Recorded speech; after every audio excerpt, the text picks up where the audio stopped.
సంగారెడ్డి, మెదక్ జిల్లాల్లో రెచ్చిపోయిన సైబర్ నేరగాళ్లు. ముగ్గురు నుంచి రూపాయలు 2 కోట్లు కాజేసిన కేటుగాళ్లు. పటాన్ చెరువులో నాగార్జున అనే వ్యక్తికి 99 లక్షలు టోకరా.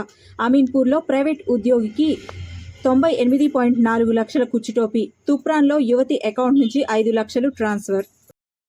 చేసిన వ్యక్తి సైబర్ క్రైమ్ బ్యూరోకి మీరు కంప్లైంట్ చేయడానికి తన ఫోన్లో కీప్యాడ్లో 1 ప్రెస్ చేయమనగా ఈ వ్యక్తి ఇట్టి అమ్మాయి ఇటు కంప్లైంట్ సైబర్ క్రైమ్ బ్యూరోకి కంప్లైంట్ చేయడానికి 1 ప్రెస్ చేసింది. చేయగా ఆమె ఫోన్లో ఆమె తెలియకుండానే స్కై యాప్ డౌన్లోడ్ అయింది. వెంటనే వాళ్ళు మీకు స్కై యాప్లో మా ఏది క్రైమ్ బ్యూరో వాళ్ళు ఫోన్ చేస్తారని చెప్పగా చేసింది. స్కై యాప్ ఓపెన్ చేయడం జరిగింది.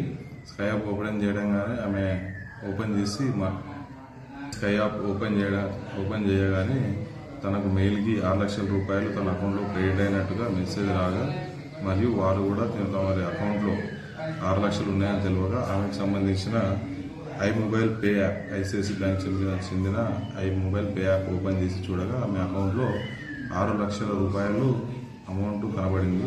ఆమె తెలియకుండానే సైబర్ నేరగాళ్లు ఆమెకు సంబంధించిన 6 లక్షల పర్సనల్ లోన్ను తీసుకోవడం జరిగింది. అందులో నుండి 5 లక్షలు వివిధ అకౌంట్లకు ట్రాన్స్ఫర్ చేయడం జరిగింది.